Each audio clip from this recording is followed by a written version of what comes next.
Okay, Heather, Sharon, and Clara, why don't we begin? There may be a handful of others joining, maybe not, but if they come in, they'll just have to catch up.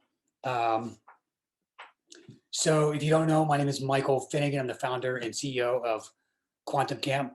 I'll just do a brief introduction of myself, and then we'll go around. And Ronan, Joseph, and Sarah are here from Quantum Camp. I'll have them introduce themselves as well.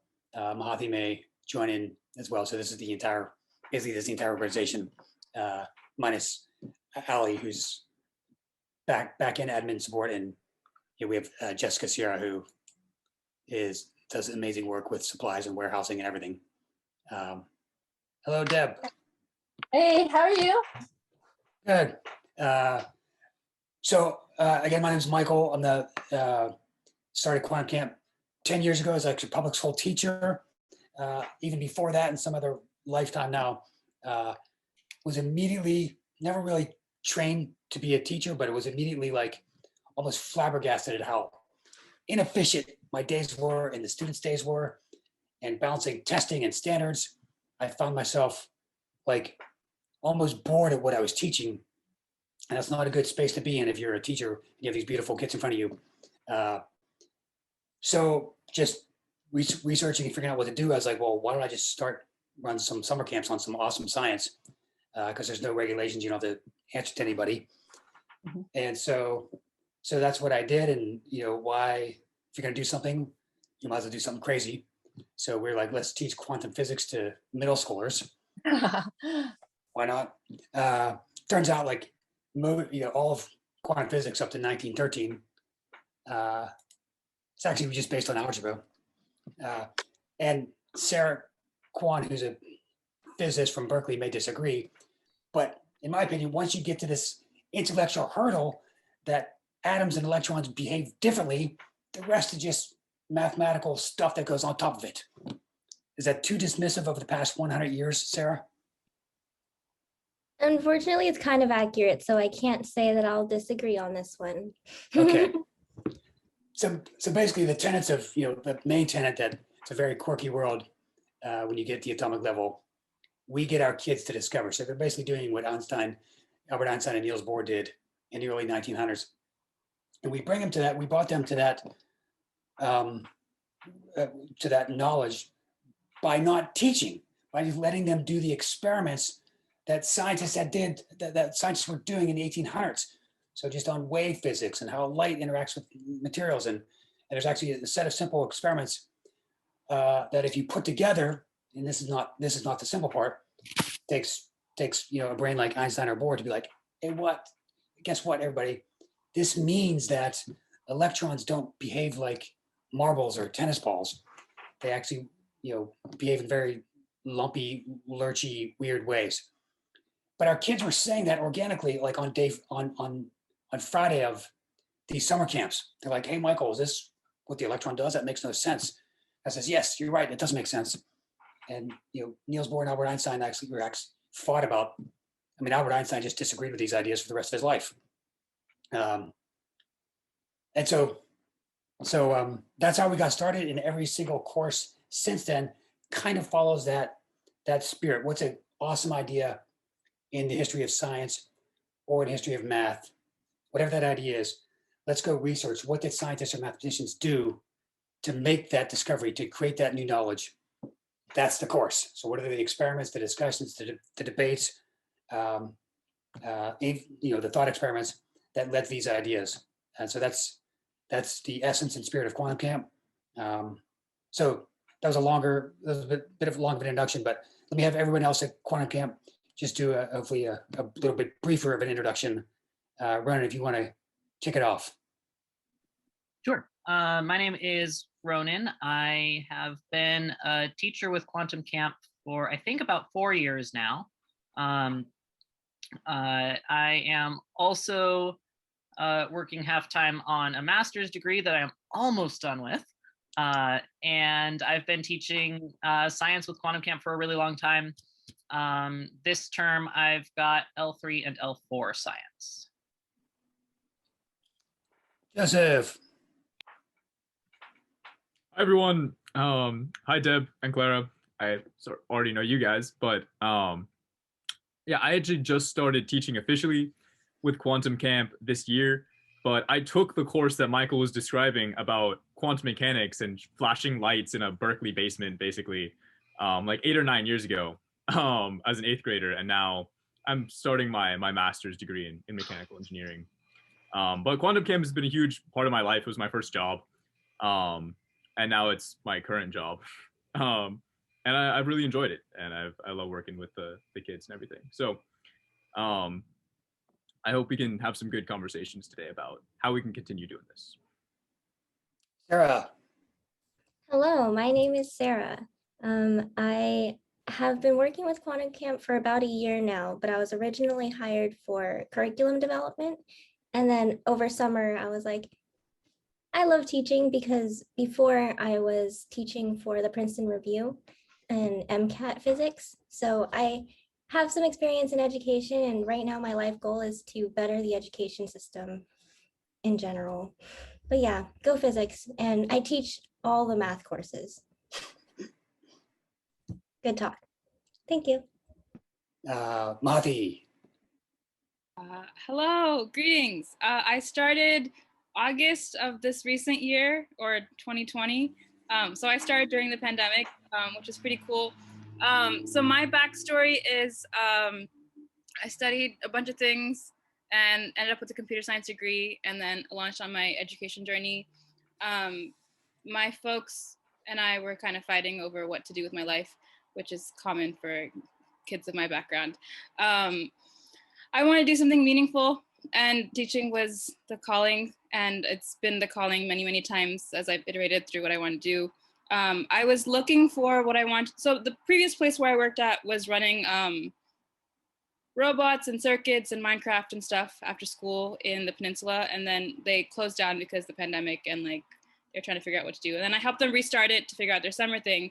But in the meantime, I was like, who's gonna really meet the pandemic moment of like online school and like everything's different, like because I have teachers who are in like public schools, and they're like reporting back that it's like exhausting, excruciating, the scheduling is ridiculous.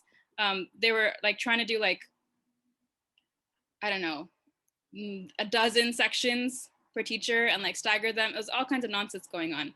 So I was researching who's really meeting the moment, and then in my searches I found Quantum Camp, and like the way they describe teachers, I'm like, that's me. Like the enthusiasm, the love, the knowledge, just like they describe teachers in such a way that I'm like, that's me, I have to be here. So I typed in Quantum Camp and then phone number, the word phone number. And then I dialed the number that I found, and it was Michael in an airport in Seattle. And I was like, I want to work for you. And he's like, wait, what's going on? And then we kind of talked a little bit, and like, I guess the ideas I had about teaching and the ideas he had about teaching were kind of in alignment. And so like, I didn't even have a job description in mind yet. I was just like, I want to work with you. And so I was brought, and I was like, right, my focus in my master's coursework was middle school mathematics, because I was like, there's a lot of wonderful elementary school teachers, a good number of awesome science teachers, but not enough awesome math teachers in that like critical transition period. So that was my focus. But he's like, we need science teachers. I'm like, yeah, I can do that.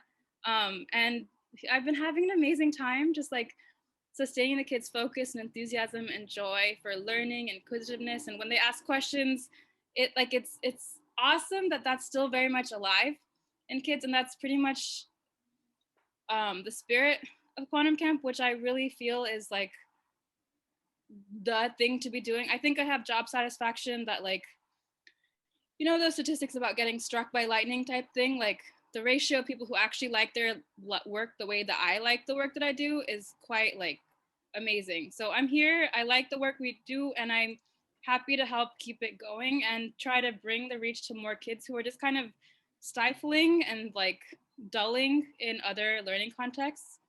I think the way we do things is just a lot more joyful, and we let kids go really, really far.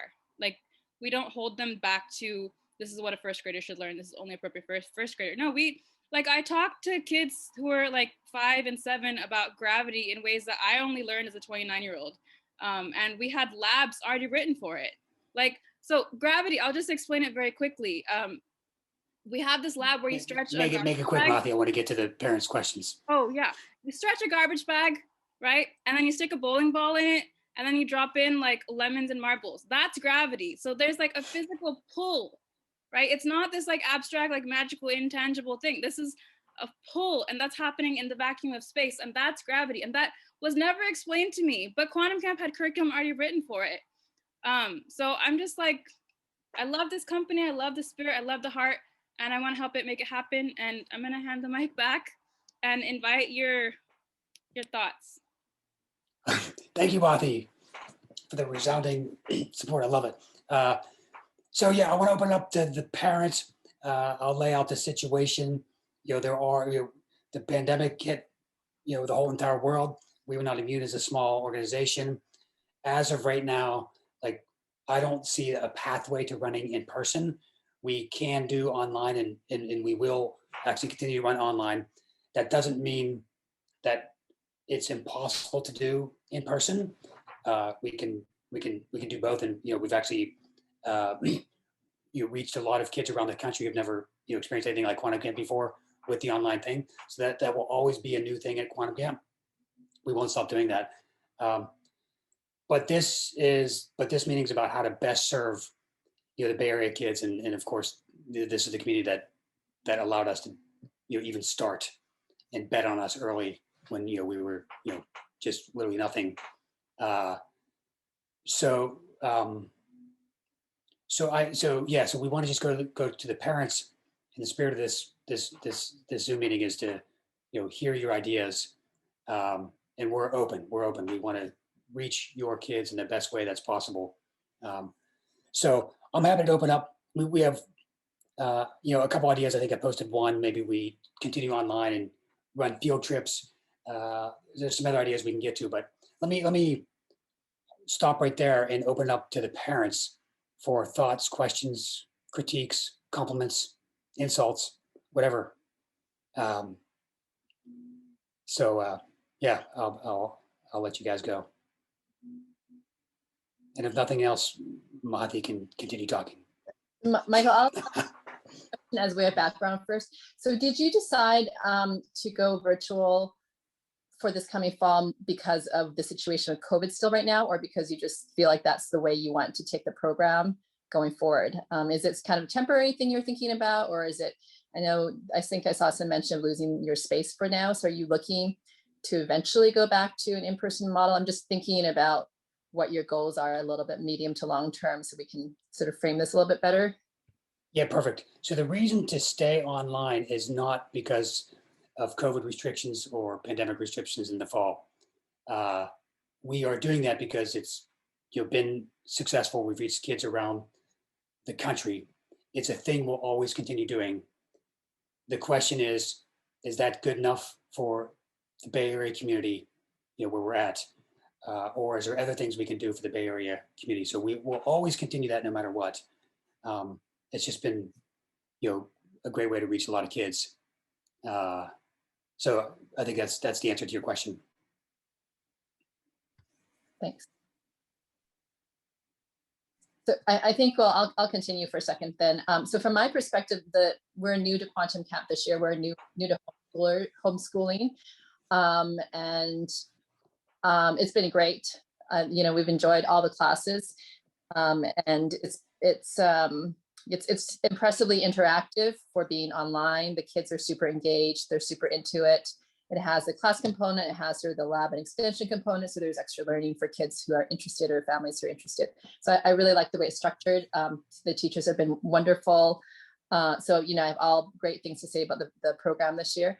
The thing I think for my kids, being newer homeschoolers, that we're looking for in the fall, as COVID lightens up a little bit, is to try and add that in-person component. So it doesn't have to be through the class or as a replacement to the class, but I do like the idea of having some in-person component. So that could be field trips, or, I don't know if you would build in field trips as sort of like a bonus thing, or if it would be an adjunct to a class, or how you're thinking about structuring that. Like, is it, if you're doing zoology, are you going to go to the zoo? I know that's a kind of simple example, or are you just going to actually have field trips separate? And is it going to be science-based, or is it going to be more like, hey, this is the group of quantum camp folks, let's try and socialize? And I know with everyone being in different geographic places, that component of in-person becomes challenging. So I don't know if you just have that be like a separate offering.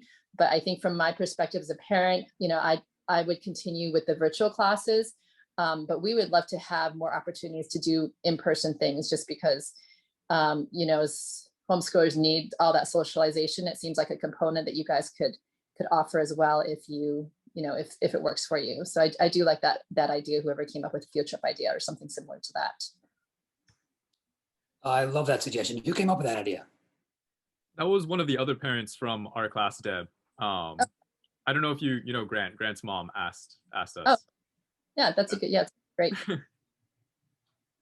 So that's a coincidence that it was a parent from the same class who suggested that. But yeah, that's possible. I mean, so this is a new idea. I haven't baked it out in my head, but just as you were talking, it's could be very doable. And in terms of tethering it to the topics of the class, maybe we don't have to be so strict. That would be kind of hard. But we don't even have to restrict it by age. So maybe every other Saturday or something like that, it's, we're doing a field trip that's connected to an L4 class, and then but L1 kids can join. And then maybe the next Saturday it's a class connected to, the L2 topic. We're setting it up next year that all fall classes are kind of physicsy, and all winter classes are kind of life sciencey, and all spring classes. Am I getting that correctly, Ronan? And all spring classes are kind of chemistry-y. Yeah. So for fall, all 4 levels are kind of physics-ish and engineering. For winter, all 4 levels are bio-ish, and for spring, all 4 are chemistry. So L2 is civil engineering. So of course we're going to the Golden Gate Bridge. I mean, tentatively, gotta walk across it. But that's just an idea in my head. Maybe every other weekend, one of the quantum camp teachers, including me. Maybe once a month. I don't know if there's enough of us to do twice a month, but once a month I think we could do. One thing we did at my public school, I guess, is they would have I don't know, once a month or every other month, they would have a field day where all of the grade levels would go out onto the field, and there'd be different activities that kids could choose to do as whatever age groups they want. There's mixing of age groups too. Anything from little games or just hula hoops or something and stuff that you can just kind of chill around with and meet other people that you might not have found in your 20-person classes. That sounded kind of similar to it's every other week or something. So my question is, Sharon, let me make one. Sharon, let me make one more follow up on that. A long time ago, this might have been before you, Joseph, we actually took a field trip to the Berkeley's cyclotron. We took the quantum physics crew up there. So it was awesome. That's all. Sharon, go ahead. So I want to ask, are you still considering yourself as offering micro schooling, or are you mostly offering classes for science and math?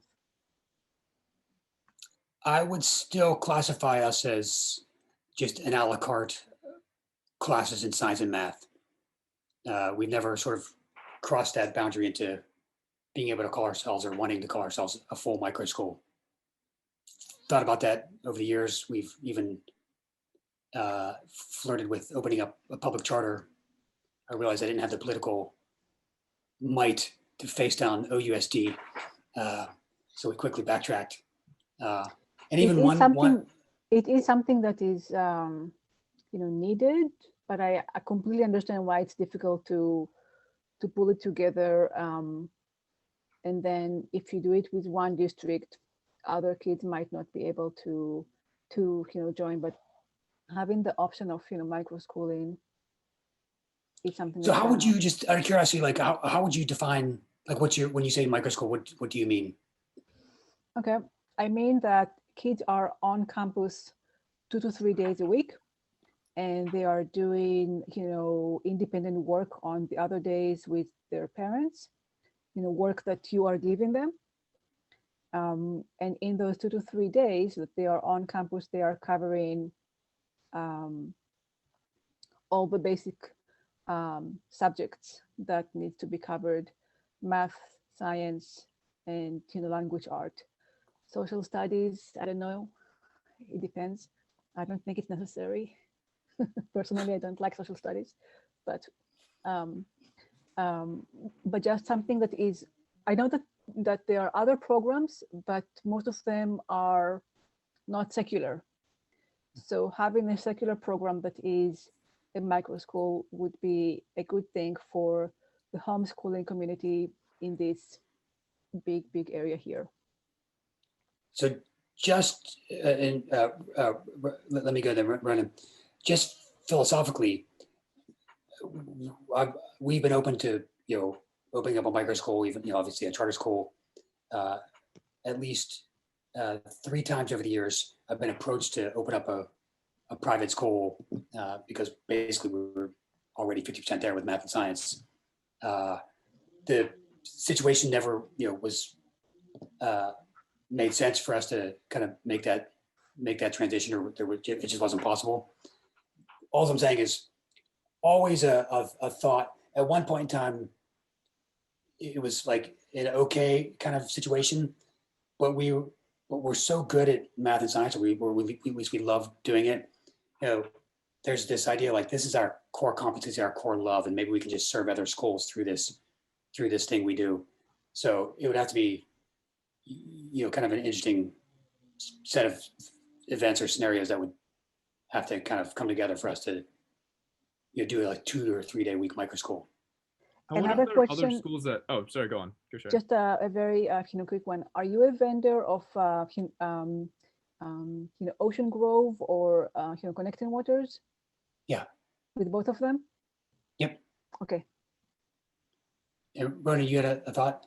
Yeah, mostly what you were saying, that math and science has really been our lifeblood for a long time. And like, I think it would be fantastic to like somehow come up with quantum camp style language arts and social studies that's like really hands-on. Like I think it would be cool, but I think it's probably better to keep our focus to what we've gotten really good at over the years.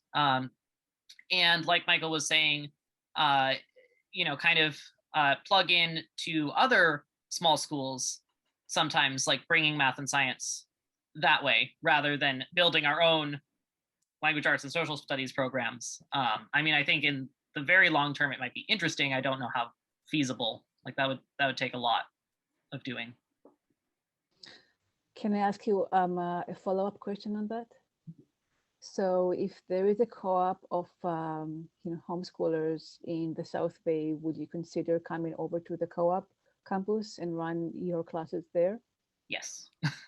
Big time. We are definitely considering that for next year, for in-person options even, or online if they wanted, or like a day online, a day in person, that sort of thing. Yes, we could definitely do.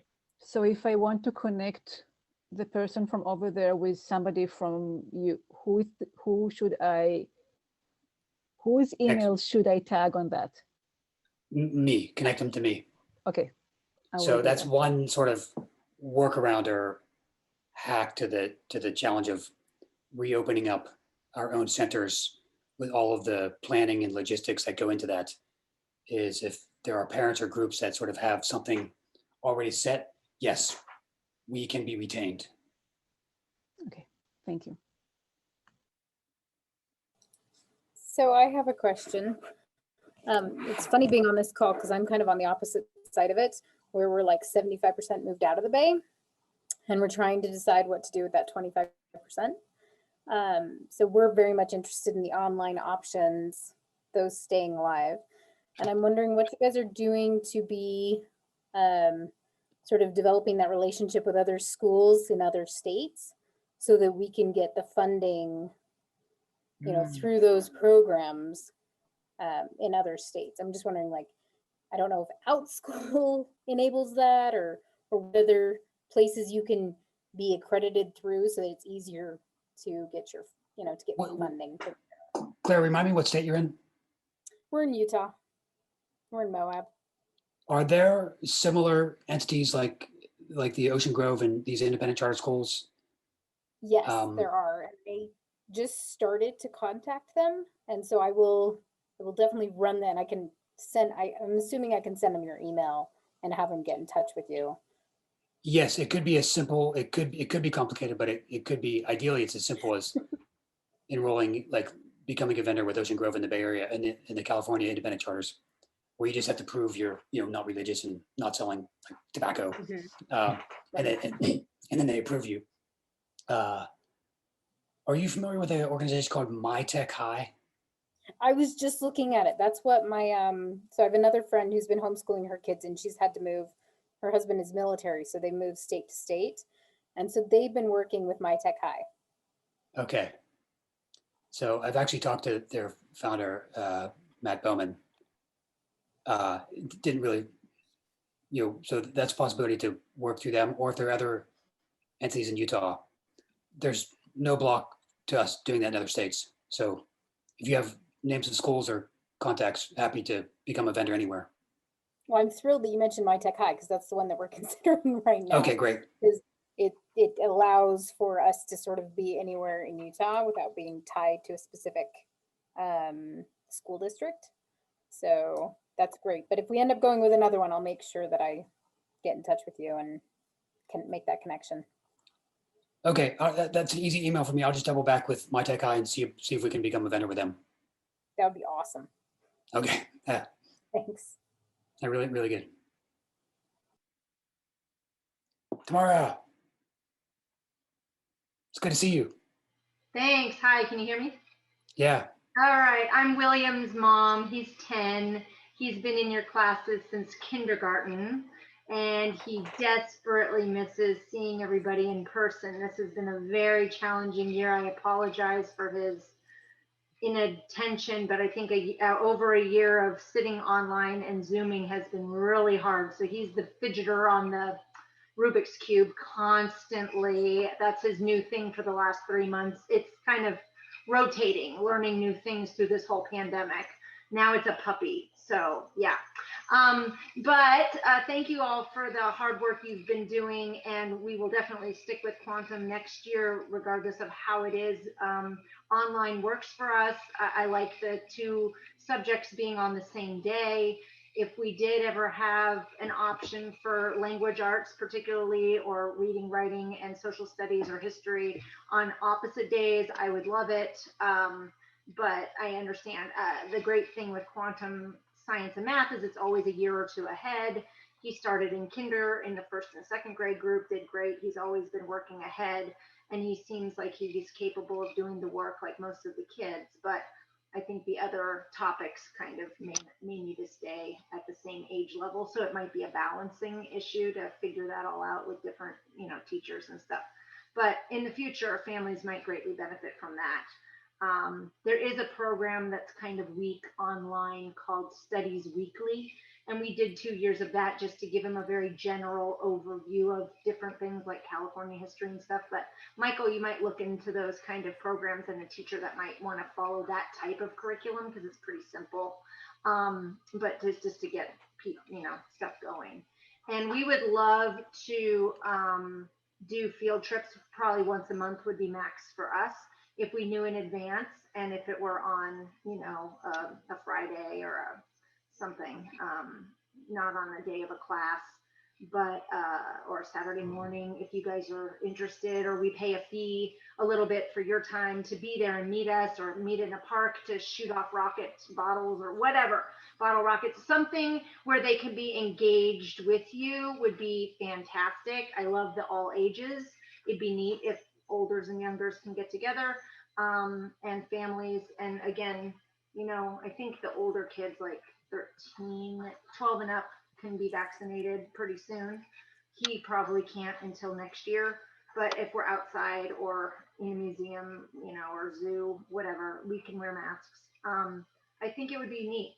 So that would give an option to try and meet up with some of our friends that we've known for these 6 years with you guys, and like Gemma's off in Alameda and Priyanka's off in Lafayette and we're in Dublin. So just getting like an end of the year picnic together, we're going to try, but it's always a challenge. But if it's like we're meeting at Chabot, or we're meeting at, whatever, Lawrence Livermore, I'm not Lawrence Livermore Lab. That would be cool. Let's go do physics at Lawrence, at the science place in Berkeley or whatever. We would be there. It would be really fun. I think it would nicely change our routine of being stuck at home. Yeah, that's it. Very cool. Yeah, thanks. And I mean, I missed the Thursdays with Will and that whole crew at Walnut Creek. Those were like, this is like almost like iconic, idyllic. That was a fantastic spot, and they loved playing outside, and they just loved everything about it. If we could ever go back there, that would be ideal. That's what they think about when they think about going back. But I know it's hard to get the spaces. So, yeah. Appreciate the comments. Really Thanks, helpful. guys. Heather. Hi, my name's Heather. My kids are Luke and Hazel. We've been doing Quantum Camp for 2 years. They started as L1s and are now L2s.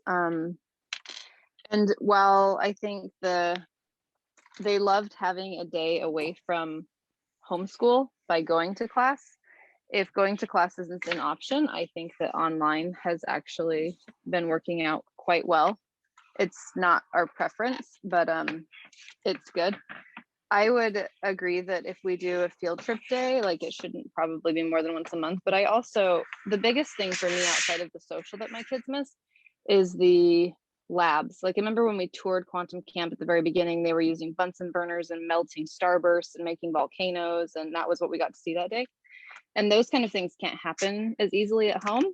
And so even if there's just like a lab day where there's like 3 or 4 really cool in-depth labs that talk about what they've done over the course of the semester, where they can meet and like do a couple of labs that are more in-depth or harder to do at home, I think that would be a really exciting for them as well. Yeah, actually now, Michael, I'm almost thinking for our field trip day, just be like, like what one of the parents, I forget who one of the parents just said, like, go to the park and shoot off rockets. Go to the park and I'll throw some sodium in a water and let it go pop. Yeah. Like some of those stuff that is, because yes, some of the labs, like stuff with Bunsen burners, has had to be demos, even with these kits that we're trying to get together. And actually parents right now, like any feedback about this whole like kit process right now, because we're piloting this term, and I am hoping it's working really well, because I think it's a good idea, but any feedback about that in general. But I agree that like some of the stuff is like, we're not going to mail you certain things, we're not going to have the kids play with these things at their houses. Our older kids, we do have at least using like tea candles for some fire. We're not sending them Bunsen's though. And so yeah, having I think like a field day, like one in-person day, that we do like some real wild flashy demos. Yeah, or they get to meet people. And by the way, the packets were a hit. My kids thought it was Christmas. It's like the coolest thing. They get to go get their little box of marbles and Legos and stuff out. So, and as far as like compliments, I feel like the teachers have done a really good job of engaging them and listening to them, and allowing them to like explore and figure out where they want things to go. As for L3 and L4, have Ronan or Joseph, have you done experiments with tea candles yet? So liquidifier? Yeah. And how what's the feedback from the kids and the parents? I mean, I guess nobody's no injuries yet, right? The house is burned down. As far as I know, no one's burned down their house. Because I before we do the lab, I really talk safety with them. I'm like, make sure your workspace is clear, or wait until some of them, I have them, I've been giving them the option of like, if you want to just take notes while we're here on Zoom and then go do the experiment yourself outside after class, do that. That's great. That's safe. And a couple of my kids, even for non-fire labs, have preferred to just like watch me during class and then do it after, especially for some of the more complicated chemistry stuff. But yeah, you know, a 7th or an 8th grader can handle a little tea candle pretty well. We had the L2s use candles today. Whoops. It worked out great. They thought it was fantastic. So I thought they handled it really, really well. I think it's perfectly an appropriate age, as long as, like, again, the parents can talk to them beforehand. You know, we can have like a lot of safety talks about fire in the household. But yeah, Heather, Claire, and Deb, Awesome. were great with the candles this morning. I think along the lines of that, it sounds like a great idea, Ronan, to do maybe on a field day for you to demo those things. What I would also be interested in, and maybe not every parent would be, but to the extent that we can't be doing sort of some of the in-person labs because you have a teacher on one end at home. I mean, I would be comfortable as a parent, and like I said, it could be like an add-on optional kit. If you guys have like more, more in-depth labs, that you would send us a kit for that and say, hey, if you want to pay an extra $50, we'll bundle a bunch of labs that you can do as like a kind of like an extra curricular kind of thing that's related to the topic you're doing. And we could, as parents, if we're comfortable doing the labs with them at home, we could do that, because there is probably, I can understand how it would be somewhat limiting versus being in person to do some of the projects. But if you could, if you gave me a Bunsen burner, I'd be fine with that. Like we could do the lab ourselves, and then you don't have the liability, but the kids you can still have the optionality, and it could be more of a depth thing versus being like mandatory that all parents do it. Because some parents might not, they might want to hand the science off to you, right? And other parents might be like, hey, we'd be happy to do, you guys form the framework and we can do a little bit more of the hands-on stuff with the kids. I mean, I would be really interested in doing that, because I know that probably a lot of the Quantum Camp kids and families are interested in the hands-on approach, which is why we're here, right? So it could be something to think about if it's not too much to add on something additional. I think it largely is going to depend on the course. Like all of our math courses, for example, there's like no hazardous materials in math, right? They keep everything hands-on. And most of like our physics and engineering courses, again, they're using mostly like craft supplies, popsicle sticks and clay and that kind of thing. It's really just chemistry and maybe some of the upper level biology classes that I think what you're saying might be worth considering. Like I think a lot of the courses, especially upcoming, like the physics stuff next year, physics and engineering are pretty easy to do with materials that we can send. It's really, we kind of picked the hardest 2 courses to start kit based on. Like these two, this L3 chemical reactions and this L4 periodic table are kind of the most supply complicated courses we have in our whole bank, honestly. So I think for courses like this, that little optional add-on, and for like the L3 dissection would be another one that like that might be an add-on instead of sending specimens out. Whereas like some of the stuff like that, I think that's not even going to be necessary. We can send almost everything. And our goal is to be, as we are adapting our lesson plans for next year, to really be choosing stuff that can maximally be done by kids and have a lot less demos than we had for most of this year. Got it. I mean, I think that speaking to like the kind of complex, exciting kind of chemistry too, a lot of like if you take multiple courses with Quantum Camp over time, even if we get like a certain base set of like chemistry equipment, we might be able to link you to specific things that we might buy, for example, that you can get on Amazon, and then refer you to some additional videos like in our extensions that kind of go into depth on how to run some of these labs as well.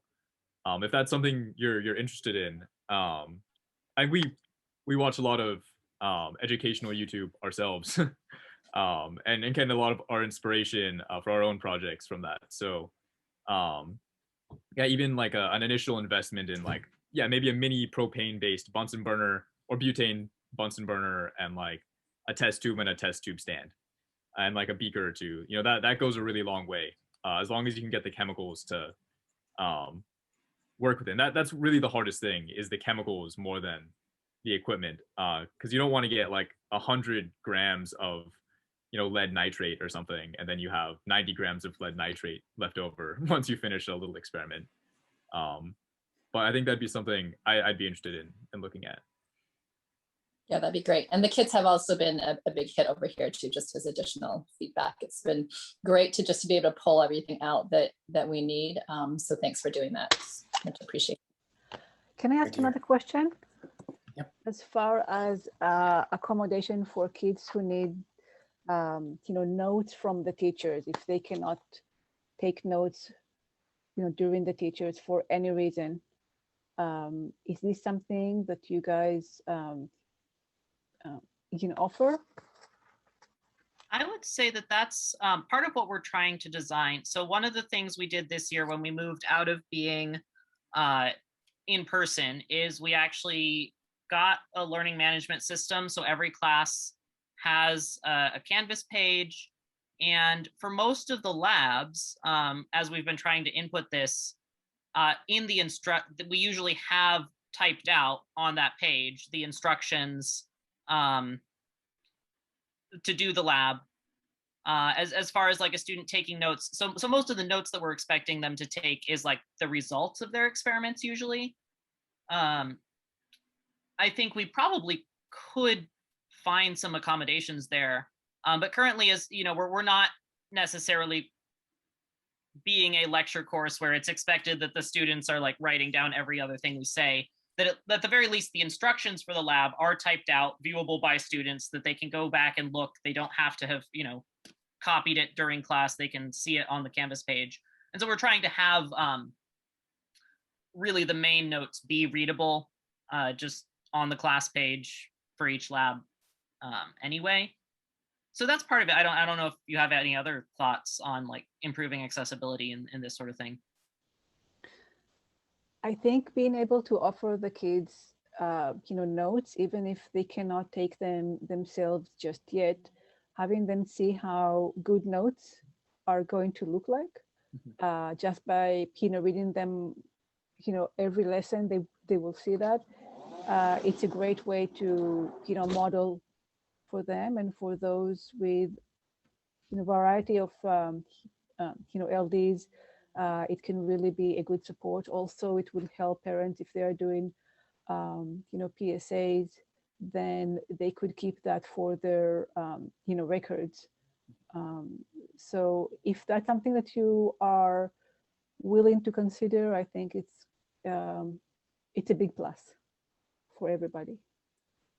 It definitely sounds doable, because we did happen to just make a template for a lab write-up that the students can fill out. And the long-term goal is to eventually be able to make a lab booklet for each class, where there's a space for them to put their hypothesis, so it's like an organized lab note structure for them.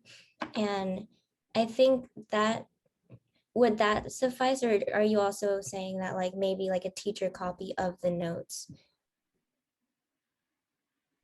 So like we could have like one solution book and then one blank book, for example. A teacher copy is important. I'm thinking of the accommodation that college kids, kids are going to get in college for, note taking. Sometimes they get another students sharing, notes, but many times that's not working well. And then some of the teachers, based on the accommodations being approved and all that process, but you don't necessarily need to go this, route. So when the teachers are sharing their, notes, it serves as a tool for later on studying for tests or going back and just, refreshing what was happening in, previous lesson or the previous, course. So yeah, it's definitely a tool that I would recommend, offering families. Yeah, I would agree with Sarah. I think the template we are developing for the self-paced could be really amazing to implement with the live online. And I know just teaching, one of the biggest problems kids have is like, okay, everybody write a hypothesis, and they're looking at this big, to them it's like as big as a wall, this piece of paper out, where the heck do I write the hypothesis? So even just a box, for instance, right here can be very comforting. So maybe we can think about implementing that. And then also, because of the format that we have, we could also, like, as we're developing the curriculum, we could also probably develop it into the formats and have like a teacher note version, because I definitely see what you're talking about with that importance, because I was that college student who needed those accommodations. And now that I'm thinking about it, the times that the professors had their notes and were just able to send it as one big file saved me. So I definitely see that importance. So I can make a note to see how feasible that is. Yeah, I think a lot of our Canvas pages, at least how I've been building them for the L3 and L4s, is like my notes that I'm referring to during class are pretty much what the students see. I sometimes simplify it a little on the student-facing page versus the teacher-facing page, because our website, our Canvas can organize that really well. But I think more or less it's already there. We also, certainly for the youngest kids, we don't push note-taking a whole, we would much rather have them do than write, by and large, I think, especially for the really young ones, but even for middle grades.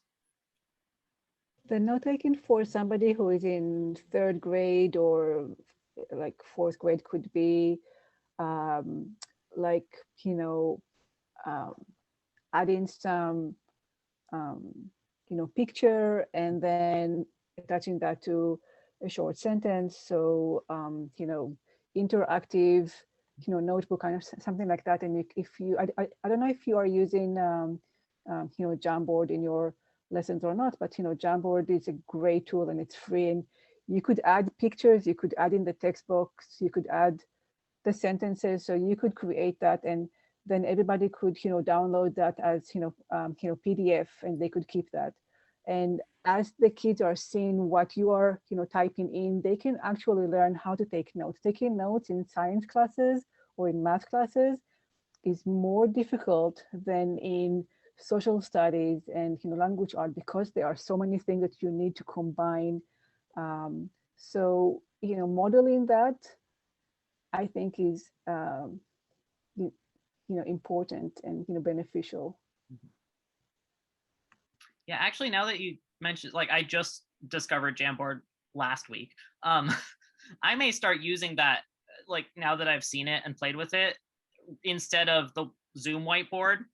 Like, just use Jamboard for every class, because that'll stay and the kids can go refer back to it, whereas the Zoom whiteboard goes away. The only thing that I would say in the Jamboard is make a copy, because anyone who has access can, by accident, you know, delete pages. So make a copy before you share that. Yes. So it would. Can I just pipe in? I really love the idea of getting some notes, because I never can hear what's happening on the class if I walk by or anything. It's always on headphones and he wants me out of there and whatever. He says he's on it. I think he's osmosising most of it, but to get him to take any physical handwritten notes has never been easy or something that he's kind of been willing to do. It's writing is just challenging. In general, not a favorite task, and it's slow, but learning to do it would be great. I don't think we want to add a lot of extra work to your plates. I wouldn't want to do that. It's a short time that you have. Hey, get down. It's a short time that we have your attention and your teaching, and you may go in with brief notes of what you're going to be covering.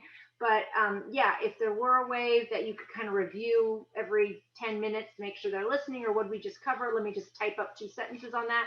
Sometimes we'll get to the homework and will be like, we didn't cover that at all. I don't know how to do this. And then I'm like, okay, fine, watch an extension or skip it, or ask your dad. That's the go-to. But you know, if it was covered, then I can say, well, look, there's 2 sentences here and it says this is what it is. And so that would maybe be helpful, but no pressure. I don't think you need to, don't stress over, you know, having your entire lesson written up for us, because you probably wing half of it with, oh, this is a neat tangent and let's go on here and now we can talk about this, and that's not going to be written up in advance, you know. So anyway, good job. This is good, because I do think our goal is to have those student facing pages on Canvas be a summary that the kids should be looking back at to get you know, because really the lab page has the instructions and the landing page has sort of like, here's what your results should have been. So I think I think in general, like our larger goal is kind of what you're saying. I think, you know, if there's any like particular ways that we can scaffold it a little better, then like that's great, and then we can start trying to implement that. We're definitely working on, you know, just making the Canvas pages be really nice and really clear for the upcoming terms. So yeah, thank you for the thoughts. Just have a few minutes left if there's any final thoughts. This has been like incredibly illuminating for me, I know. So I can't wait to convene with the QC team next. We meet on Wednesday, so let's make sure we remember everything that's being said here, and I'm taking notes myself. So there'll be a lot to. Do you ever, again, I haven't talked to Will in a while. I know there was some chatting off site before, and that was an issue. But the kids miss each other, and they like to chat, and they like to catch up, and they're on there seeing that their friends are there, but they can't talk to them. And thankfully, Will and a couple others get together at 1 o'clock at the end of the day after they've had lunch and played video games and whatever together. Then they kind of try and do some of the homework together, or they do a little bit of the lab. And they're not always like seeing each other, but they're hearing each other and talking and kind of doing it at the same time, which is a connection of some sort. Yep. But if there is a way to do breakout rooms or continue to kind of bring them in and ask them questions to see that they're engaged, or, hey, what do you guys think? Or why don't you talk for 2 minutes? You know, I think they might really still benefit from that if they can keep it under control. And I want to ask a question too. Another thing that we've thought about it at Quantum Camp was what if we somehow facilitate, or it organically happens, where groups of kids who are in the same geographic area can kind of get together and be together during class. The Quantum Camp teacher still piped in online, but the kids, like 3 or 4 or 5 or 6 kids, can get together at your house tomorrow, for one Thursday. Next Thursday there's somebody else somewhere else. Just curious if that's like has any resonance whatsoever with any of the parents here. I personally think some parents would be into that. I probably wouldn't, just because my kids aren't vaccinated and I just can't have, I'm not sending them to school. I only do baseball and soccer, and I got to go to his game soon because it's outside. So it's kind of a challenge to facilitate that for me. In the future, maybe. Yeah. Yeah, I should have reframed the question. Curious, like post-COVID, post-health concerns. Yeah. If that's a model to consider. Probably, yeah. Yeah, okay. Interesting. We probably would be interested in doing that even potentially for fall, if at least in the Bay Area, if the numbers kind of continue to be stable or down. If we can do it outside and masked, and the kids are sort of a little spread, but they can kind of interact still. I mean, I'd definitely be interested in that because I feel like it is hard to get that social component. Joe's been doing a great job logging in like 15 minutes early, and the kids just actually get to chat with him and chat with each other. And I think my son Alex, like, it's one of his highlights of his week is to log in and have that time to not just be doing Quantum Camp, which he enjoys, but just to have a little time to socialize and hang out. So I think that's been great, Joe. I appreciate his extra time doing that. So I think that your idea to do something where they could get together, I mean, I think we would be game if you can facilitate that, because you're still doing that online, but it gives them a chance to sort of do things together a little bit.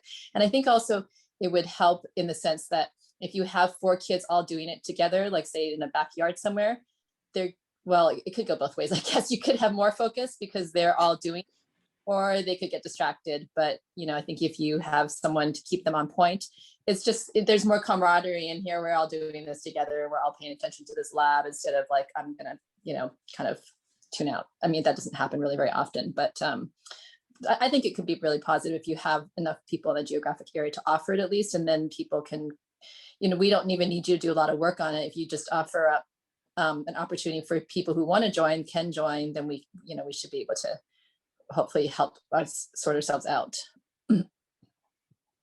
Hi, Sharon. Yeah, I wonder, like, would people be open to, our Ali was actually asking us in the chat, like, can we leave discussion rooms open? It's like you were saying, Deb.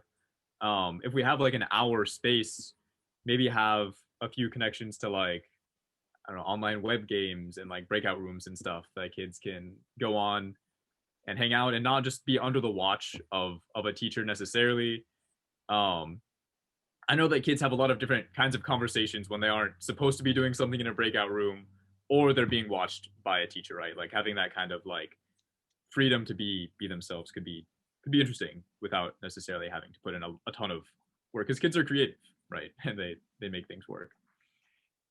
We would love it. I think William would stay on for an extra 15 or 20 minutes or get on earlier if that were available and there were kids on that he could communicate with or stay on. I mean, he meets up with Gemma at like 1, and sometimes they watch anime or do something from 10 to 11 in between the two classes. It's always grab a snack and just hang out, and I can't get him to do anything productive, but whatever. But he's happy, and so we did slip and slide today instead of, math, and then he did his math later. So we've got to be flexible with life, but the connection. Slip and slide is important. It was hot today. Yeah.